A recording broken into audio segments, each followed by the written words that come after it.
And during the few moments that we have left, we want to have just an off-the-cuff chat between you and me, us.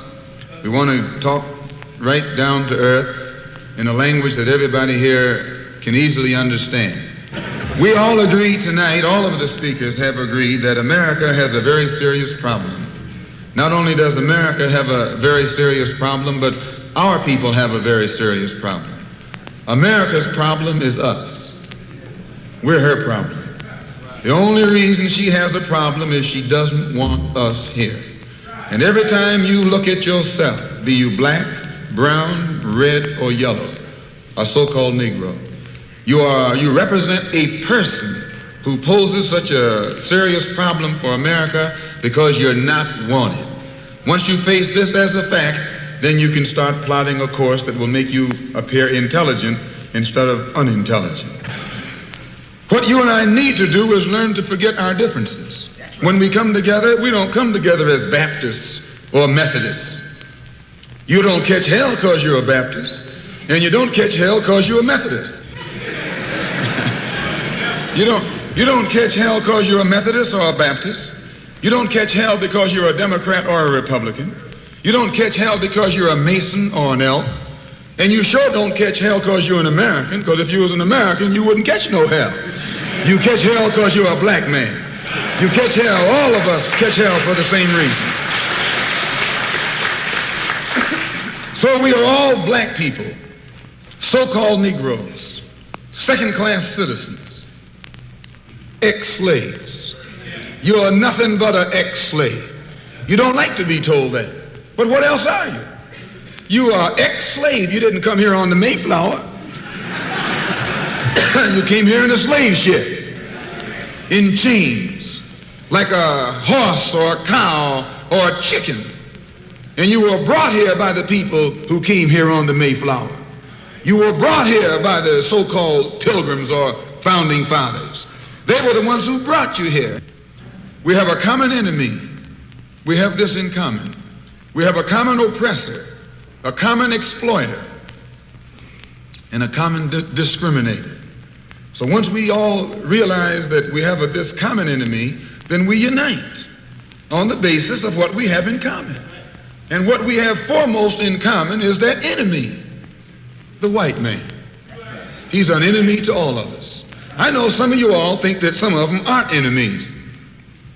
Time will tell. In Bandung, back in I think 1954, was the first unity meeting in centuries of black people. And once you study what happened at the Bandung Conference and the results of the Bandung Conference, it actually serves as a model for the same procedure you and I can use to get our problem solved. At Bandung, all the nations came together. They were dark nations from Africa and Asia. Some of them were Buddhists. Some of them were Muslim. Some of them were Christian. Some of them were Confucianists.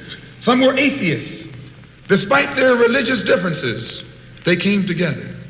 Some were communists. Some were socialists. Some were capitalists. Despite their economic and political differences, they came together. All of them were black, brown, red, or yellow.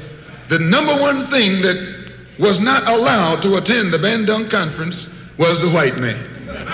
He couldn't come. Once they excluded the white man, they found that they could get together. Once they kept him out, everybody else fell right in and fell in line. This is the thing that you and I have to understand.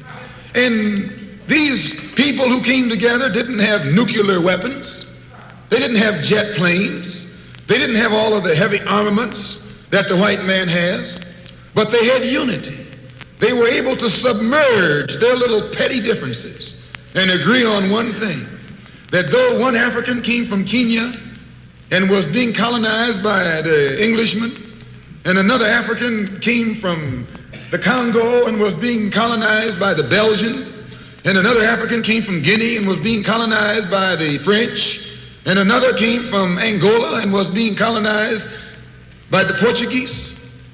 When they came to the Bandung Conference, they looked at the Portuguese and at the Frenchmen and at the Englishman and at the other Dutchman and learn or realize that the one thing that all of them had in common, they were all from Europe.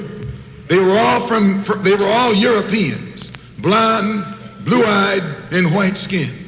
They began to recognize who their enemy was. The same man that was colonizing our people in Kenya was colonizing our people in the Congo. The same one in the Congo was colonizing our people in South Africa and in southern Rhodesia and in Burma and in India and in Afghanistan and in Pakistan. They realized all over the world where a dark man was being oppressed, he was being oppressed by the white man. Where the dark man was being exploited, he was being exploited by the white man. So they got together under this basis that they had a common enemy. And when you and I here in Detroit and in Michigan and in America who have been awakened today, look around us, we too realize here in America, we all have a common enemy. Whether he's in Georgia or Michigan, whether he's in California or New York, he's the same man. Blue eyes and blonde hair and pale skin. Same man.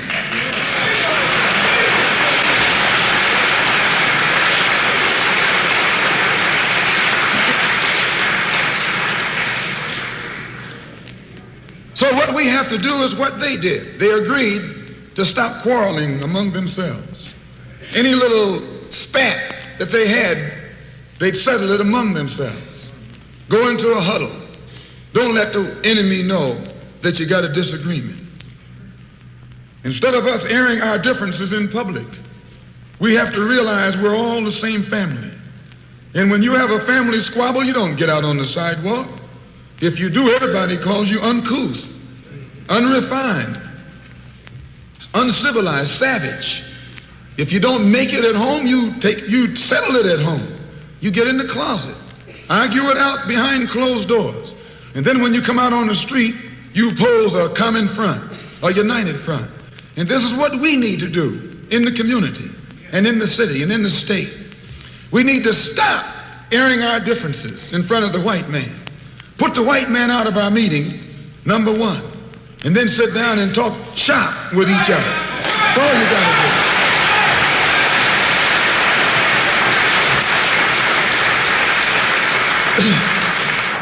I would like to make a few comments concerning the difference between the black revolution and the Negro revolution. There's a difference. Are they both the same? And if they're not, what is the difference? What is the difference between a black revolution and a Negro revolution? First, what is a revolution? Sometimes I'm inclined to believe that many of our people are using this word revolution loosely, without taking careful consideration what this word actually means and what its historic characteristics are. When you study the historic nature of revolutions, the motive of a revolution, the objective of a revolution, and the result of a revolution, and the methods used in a revolution, you may change words. You may devise another program. You may change your goal and you may change your mind. Look at the American Revolution in 1776. That revolution was for what? For land. How was it? Why did they want land? Independence. How was it carried out? Bloodshed. Number one, it was based on land. The basis of independence. And the only way they could get it was bloodshed. The French Revolution. What was it based on? The landless against the landlord. What was it for? Land. How did they get it? Bloodshed. Was no love lost. Was no compromise. Was no negotiation. I'm telling you, you don't know what our revolution is. Because when you find out what it is, you'll get back in the alley. You'll get out of the way.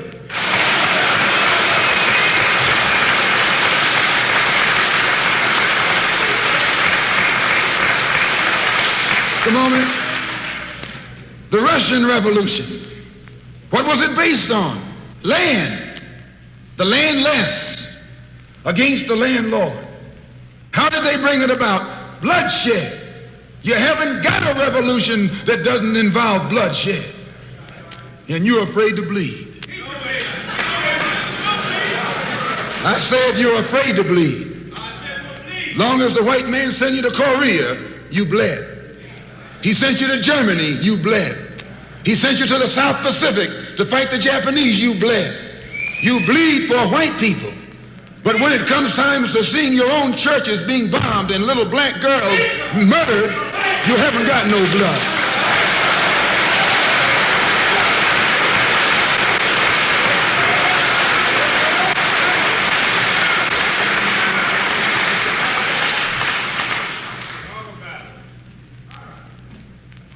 You bleed when the white man says bleed. You bite when the white man says bite. And you bark when the white man says bark. I hate to say this about us, but it's true. How you gonna be nonviolent in Mississippi as violent as you were in Korea? How can you justify being nonviolent in Mississippi and Alabama when your churches are being bombed and your little girls are being murdered? And at the same time, you're going to get violent with Hitler and Tojo and somebody else that you don't even know.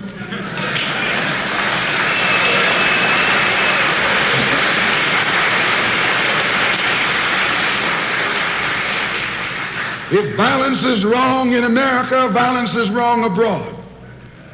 If it's wrong to be violent, defending black women and black children and black babies and black men, then it's wrong for America to draft us and make us violent abroad in defense of her.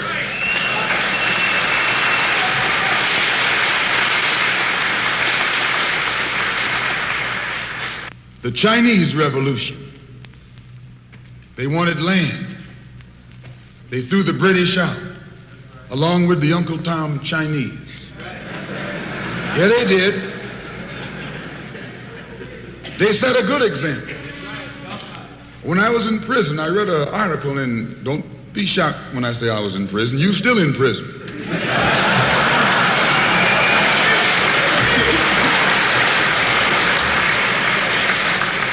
That's what America means, prison. When I was in prison, I read an article in Life magazine showing a little Chinese girl, 9 years old. Her father was on his hands and knees, and she was pulling the trigger because he was an Uncle Tom Chinaman. When they had the revolution over there, they took a whole generation of Uncle Toms, just wiped them out. And within 10 years, that little girl became a full-grown woman. No more Toms in China. And today it's one of the toughest, roughest, most feared countries on this earth by the white man, because there are no Uncle Toms over there.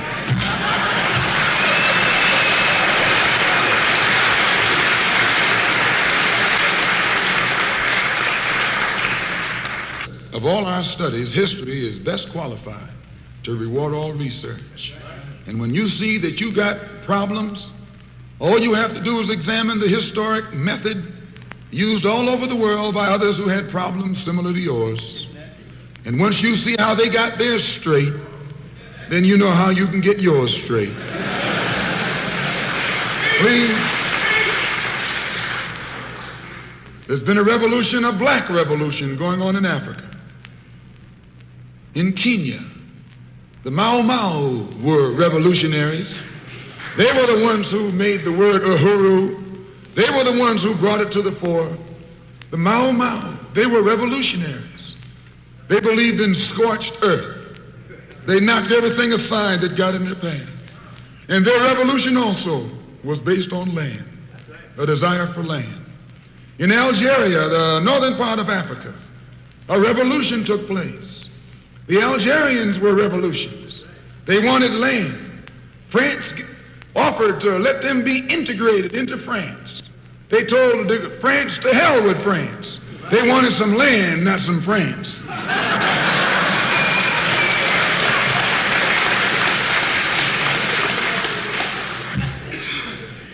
And they engaged in a bloody battle.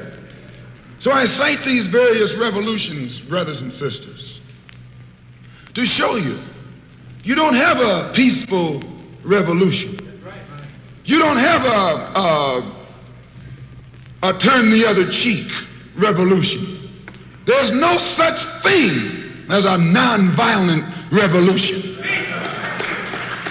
Only kind of revolution that's nonviolent is the Negro revolution.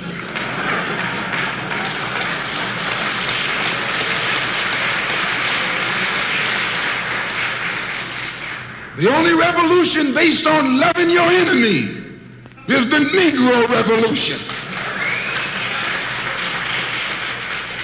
The only revolution in which the goal is a desegregated lunch counter, a desegregated theater, a desegregated park, and a desegregated public toilet. You can sit down next to white folks on the toilet.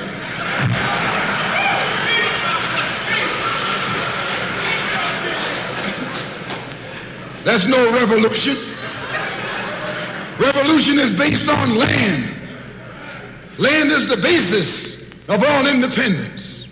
Land is the basis of freedom, justice, and equality.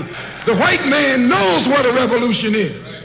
He knows that the black revolution is worldwide in scope and in nature. The black revolution is sweeping Asia, sweeping Africa. It's rearing its head in Latin America. The Cuban Revolution, that's a revolution. They overturned the system.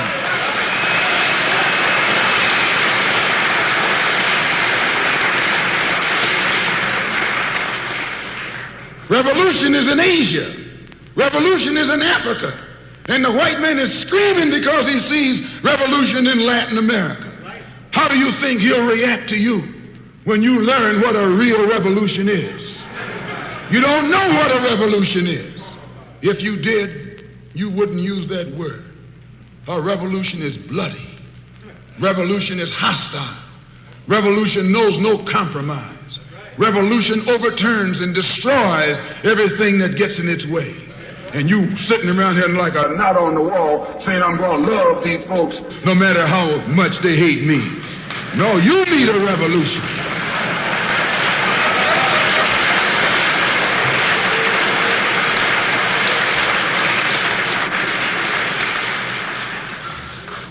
Who ever heard of a revolution where they lock arms, as Reverend Cleage was pointing out beautifully, singing, "We shall overcome"? Just tell me you don't do that in a revolution. You don't do any singing, you're too busy swinging.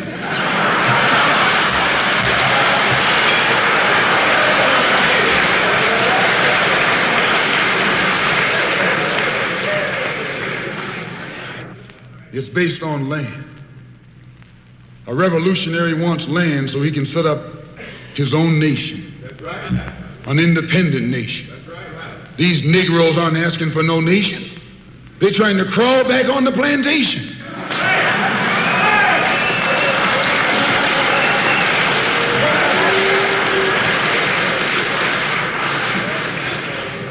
When you want a nation, that's called nationalism. When the white man became involved in a revolution in this country against England, what was it for?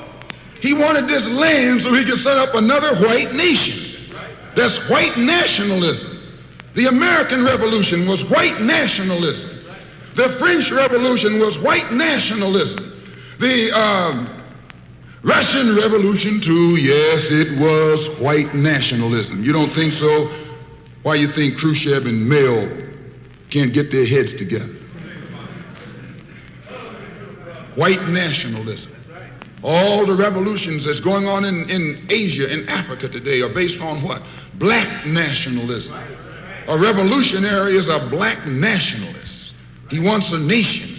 I was reading some beautiful words by Reverend Cleage pointing out why he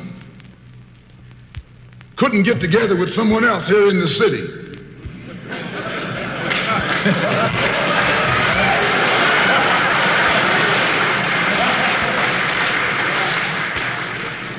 Because all of them were afraid of being identified with black nationalism.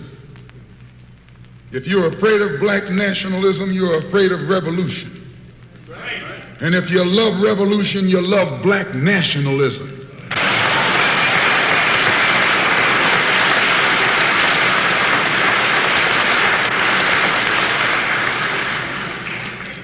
To understand this, you have to go back to what young brother here referred to as the house Negro and the field Negro.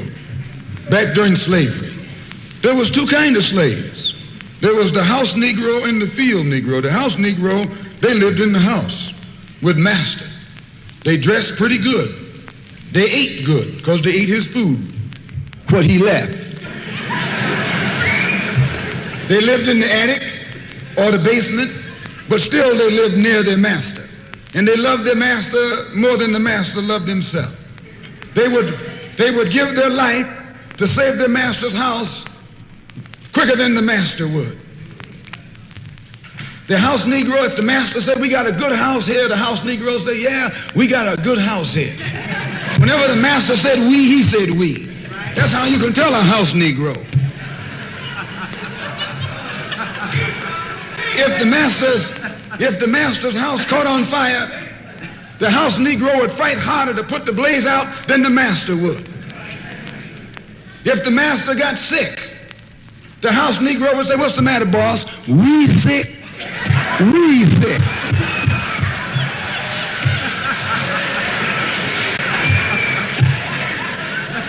He identified himself with his master more than his master identified with himself. And if you came to the house Negro and said, let's run away, let's escape, let's separate, that house Negro would look at you and say, man, you crazy. What you mean separate? Where is there a better house than this? Where can I wear better clothes than this? Where can I eat better food than this? That was that house Negro. In those days, he was called a house nigger. And that's what we call him today, because we still got some house niggers running around here.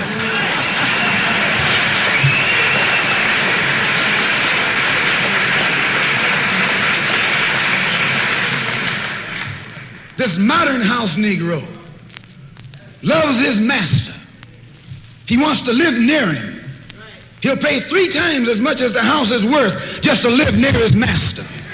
And then brag about, I'm the only Negro out here.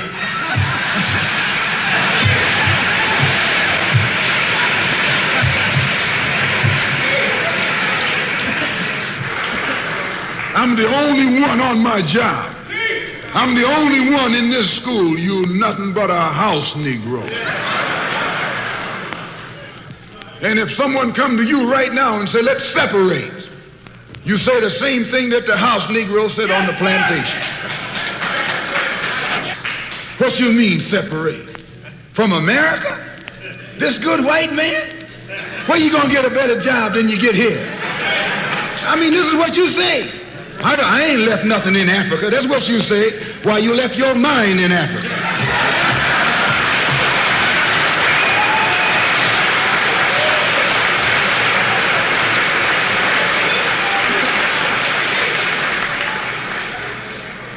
On that same plantation, there was the field Negro.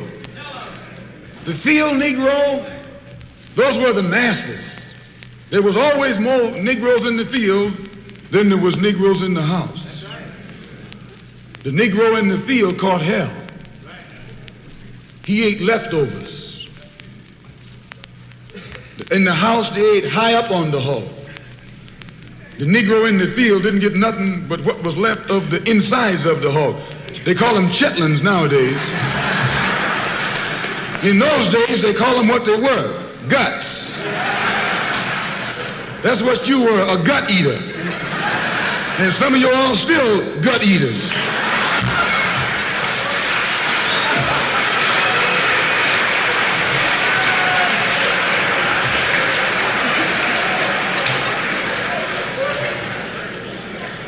The field Negro was beaten from morning till night. He lived in a shack, in a hut. He wore cast-off clothes. And he hated his master. I say he hated his master. He was intelligent. That house Negro loved his master. But that field Negro, remember, they were in the majority. And they hated the master. When the house caught on fire, he didn't try and put it out. That field Negro prayed for a wind, for a breeze. When the master got sick, the field Negro prayed that he died. If someone come to the field Negro and said, let's separate, let's run, he didn't say, where are we going? He said, any place is better than here.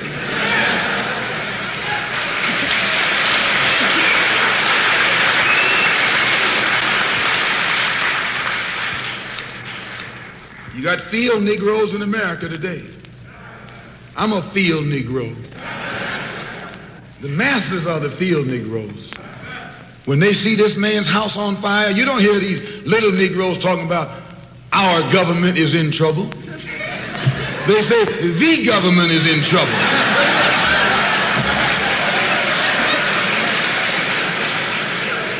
Imagine a Negro, our government. I even heard one say, our astronauts. They won't even let him near the plant. And our astronauts, our Navy, that's a Negro that's out of his mind. That's a Negro that's out of his mind. Just as the slave master in that day used Tom, the house Negro, to keep the field Negroes in check, the same old slave master today has Negroes who are nothing but modern Uncle Toms, 20th century Uncle Toms, to keep you and me in check, keep us under control, keep us passive and peaceful and nonviolent. That's Tom making you nonviolent. It's like when you go to the dentist and the man is going to take your tooth. You're going to fight him when he starts pulling. So they squirt some stuff in your jaw called Novocaine to make you think they're not doing anything to you. So you sit there and because you got all that Novocaine in your jaw, you suffer peacefully.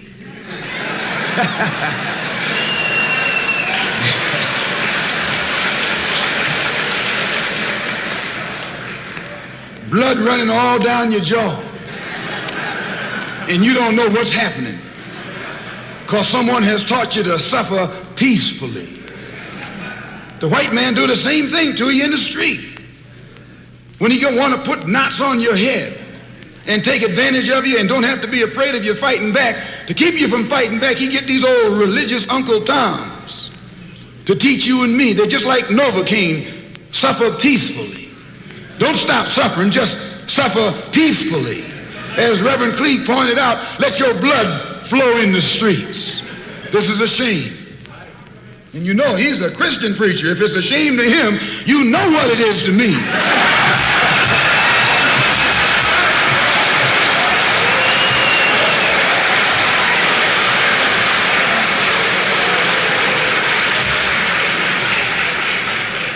Because nothing in our book, the Quran, as you call it, Koran, teaches us to suffer peacefully. Our religion teaches us to be intelligent, be peaceful, be courteous, obey the law, respect everyone. But if someone puts his hand on you, send him to the cemetery.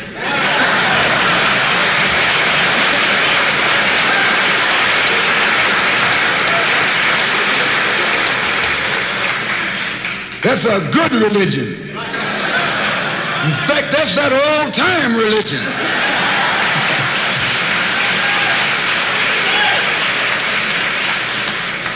That's the one that Ma and Pa used to talk about.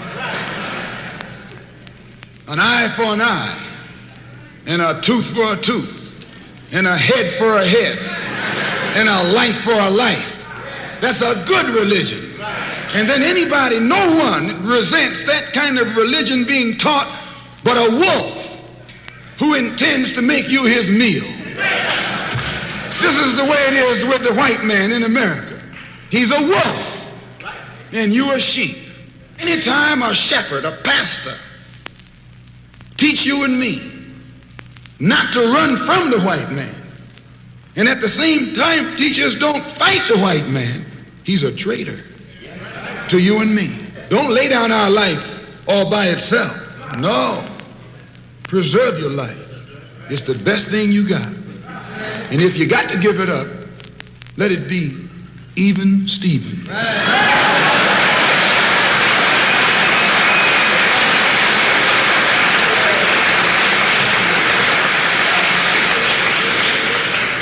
The slave master took Tom and dressed him well and fed him well and even gave him a little education. Gave him a long coat and a top hat and made all the other slaves look up to him. Then he used Tom to control them. The same strategy that was used in those days is used today by the same white man. He take a Negro, so-called Negro, and make him prominent. Build him up, publicize him, make him a celebrity, and then he becomes a spokesman for Negroes and a Negro leader.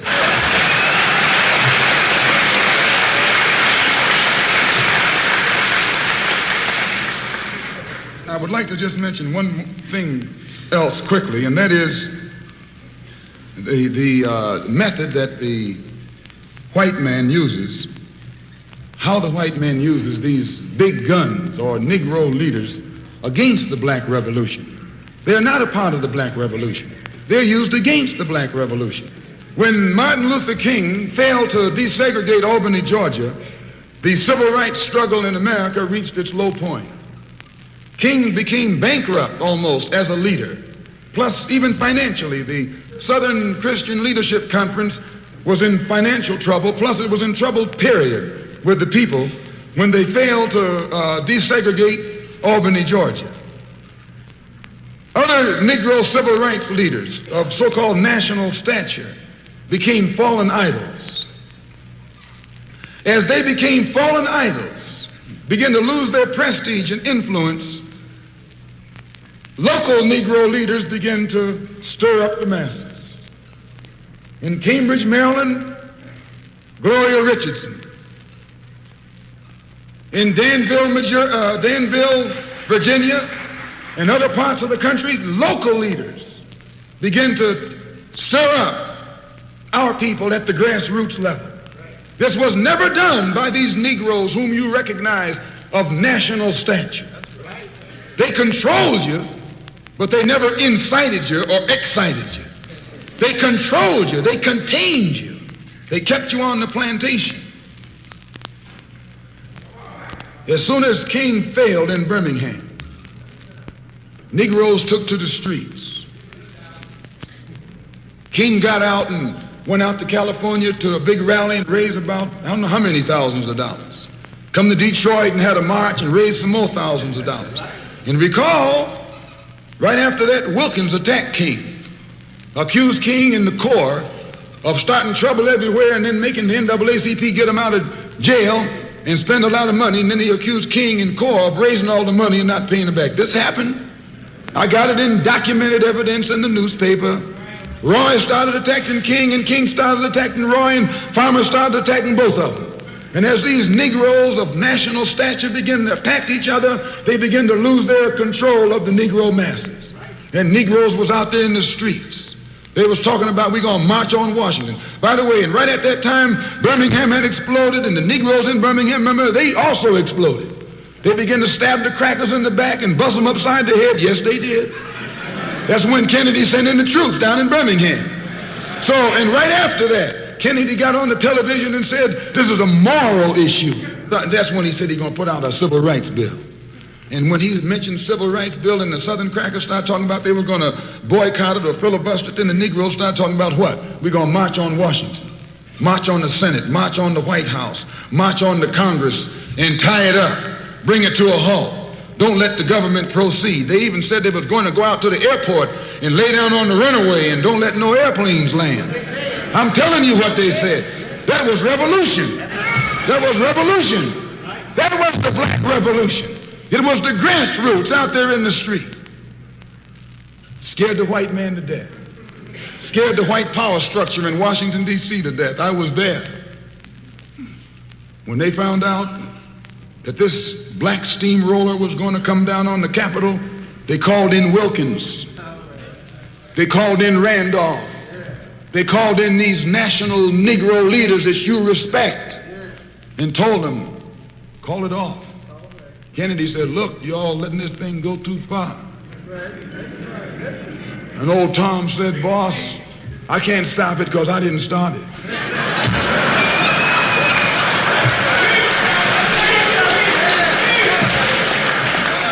I'm telling you what they said. They said, I'm not even in it, much less at the head of it. They said, these Negroes are doing things on their own. They're running ahead of us. And that old shrewd fox, he said, well, if you all aren't in it, I'll put you in it. I'll put you at the head of it. I'll endorse it. I'll welcome it. I'll help it. I'll join it. A matter of hours went by. They had a meeting at the Carlisle Hotel in New York City. The Carlisle Hotel is owned by the Kennedy family. That's the hotel Kennedy spent the night at 2 nights ago. Belongs to his family. A philanthropic society headed by a white man named Stephen Currier called all the top civil rights leaders together at the Carlisle Hotel and told them that by you all fighting each other, you're destroying the civil rights movement. And since you're fighting over money from white liberals, let us set up what's known as the Council for United Civil Rights Leadership. Let's form this council, and all the civil rights organizations will belong to it. And we'll use it for fundraising purposes. Let me show you how tricky the white man is. And as soon as they got it formed, they elected Whitney Young as the chairman. And who you think became the co-chairman? Stephen Currier, the white man. A millionaire. Powell was talking about it down at the Cobo today. This is what he was talking about. Powell knows it happened. Randolph knows it happened. Wilkins knows it happened. King knows it happened. Every one of that so-called Big Six, they know what happened. Once they formed it, with the white man over it,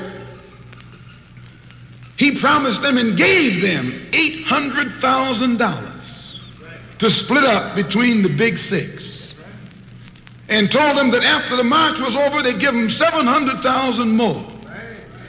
$1.5 million split up between leaders that you've been following, going to jail for, crying crocodile tears for, and they've nothing but Frank James and Jesse James and brothers.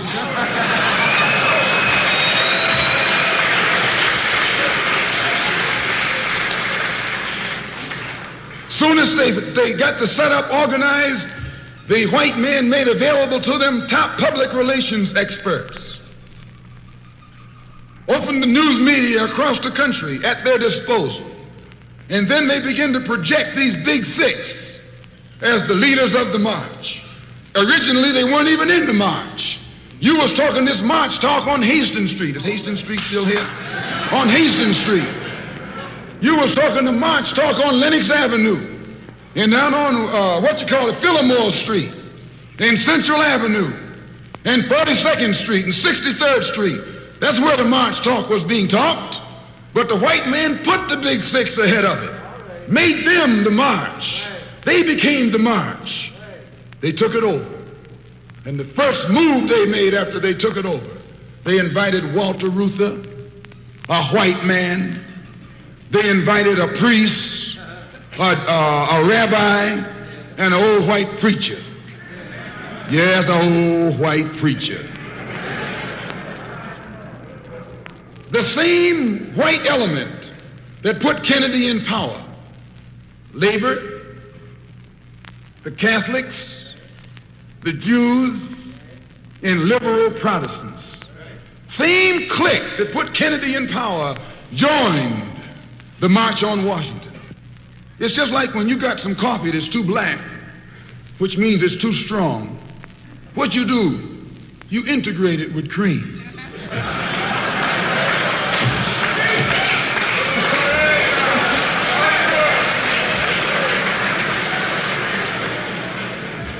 You make it weak. If you pour too much cream in, you won't even know you ever had coffee. It used to be hot, it becomes cool. It used to be strong, it becomes weak. It used to wake you up, now it'll put you to sleep.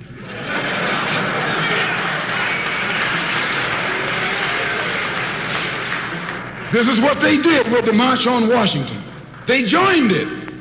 They didn't integrate it, they infiltrated it. They joined it, became a part of it, took it over. And as they took it over, it lost its militancy. They ceased to be angry. They ceased to be hot. They ceased to be uncompromising. Why, it even ceased to be a march. It became a picnic, a circus. Nothing but a circus with clowns and all. You had one right here in Detroit. I saw it on television with clowns leading it, white clowns and black clowns. I know you don't like what I'm saying, but I'm going to tell you anyway, because I can prove what I'm saying. If you think I'm telling you wrong, you bring me Martin Luther King and A. Philip Randolph and James Farmer and those other three, and see if they'll deny it over a microphone. No, it was a sellout.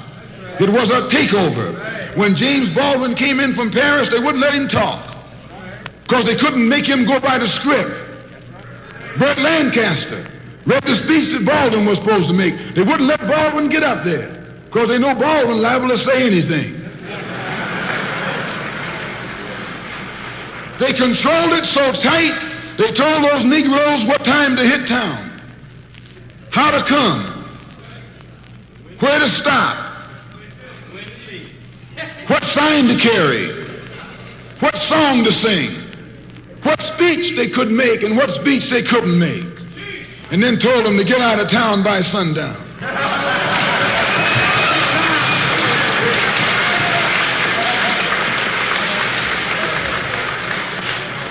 And every one of those Toms were out of town by sundown. Now, I know you don't like my saying this, but I can back it up.